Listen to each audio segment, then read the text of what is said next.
Good morning, chapter 7 integrals exercise 7.3 ல 21st sum பார்க்குறோம். integrate sin inverse cos x into dx. இப்போது நம்ம sin inverse sin x ன்னு வந்ததுன்னா நம்ம என்ன பண்ணுவோம், இதுவும் கேன்சல் ஆகி எக்ஸ்ன்னு போடுவோம்.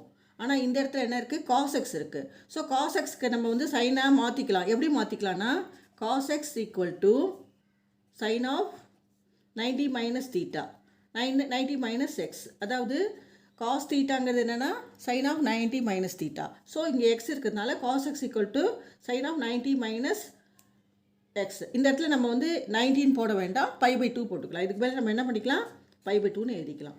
pi by 2 minus x. Okay, sin of pi by 2 minus x cos x.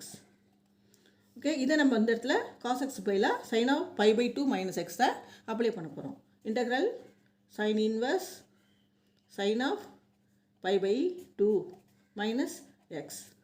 இது வந்து கேன்சல் ஆனால் பேலன்ஸ் என்ன இருக்குன்னா வெறும் pi by 2 தான் இருக்கும். Integral pi by 2 minus x into dx.